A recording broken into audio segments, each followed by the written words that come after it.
Peut-on prendre une décision à distance, au sens du télétravail massif tel qu'on l'a connu ces dernières semaines? Est-ce que, pendant cette période, on a constaté le maintien des prises de décision? La réponse est plutôt non. Elle est plutôt non parce que tout type de décision faisait l'objet d'un manque certain de complétude pour être assouvi.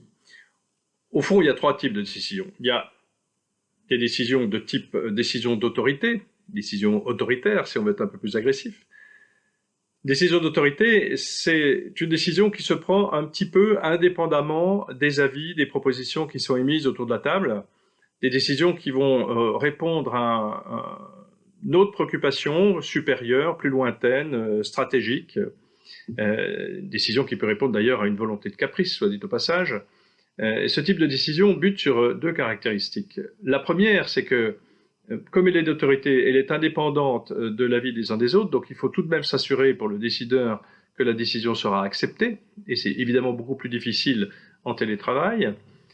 Et par ailleurs, la décision d'autorité répond aussi à un besoin d'assouvir une forme de pouvoir ou de satisfaction.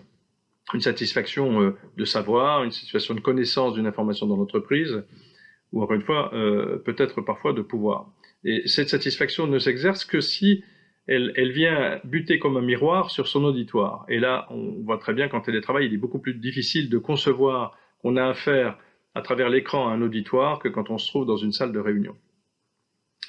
La deuxième décision possible, c'est la décision d'arbitrage.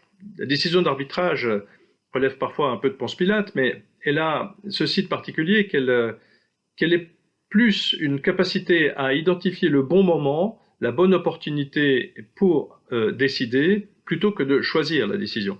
Au fond, tout le monde sent venir la décision, comme on dit très trivialement, et à un moment donné, la situation est telle que la décision est prise parce que les forces en présence vont l'admettre.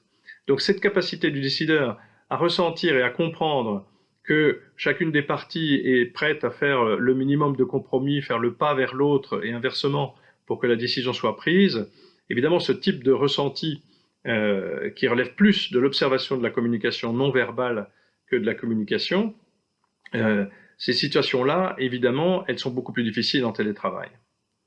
Et puis la troisième nature de décision, c'est la décision de consensus. Alors cette décision n'est pas véritablement une prise de décision, c'est plutôt une décision qui se prend au sens pronominal, parce que tout le monde est d'accord autour de la table. Et là encore, le consensus s'exprime encore plus que dans une décision d'arbitrage par la communication non verbale. On voit très vite, et on en a tous fait l'expérience, autour d'une table, cette capacité d'un groupe à reconnaître que la décision est évidente, que ça coule de source, etc., avec des postures physiques qui sont évidemment celles de la satisfaction, de l'acceptation ou de la fin de la discussion. Donc là, dans le télétravail, je crois qu'on a tous compris qu'il était plus difficile de comprendre le consensus que lorsque nous étions autour d'une table. Alors, indépendamment de ces trois natures de décision, est-ce que ça veut dire quelque chose concrètement? La réponse est oui, bien sûr. On voit bien que, à l'occasion de démarches commerciales, dans la vente ou dans l'achat, on a des acteurs en présence qui, par construction, sont en opposition de phase, en quelque sorte. Et on voit bien qu'une décision de vente ou une décision d'achat relève de ces trois types de décisions. Il faut trouver un minimum de consensus, il faut trouver le bon moment pour arbitrer, le oui, le non, et il faut en même temps faire un peu preuve d'autorité pour convaincre l'autre. Donc, sur les fonctions de vente et d'achat, et on l'a constaté chez Acquaintance Consulting pendant cette période, il est évidemment très difficile de négocier.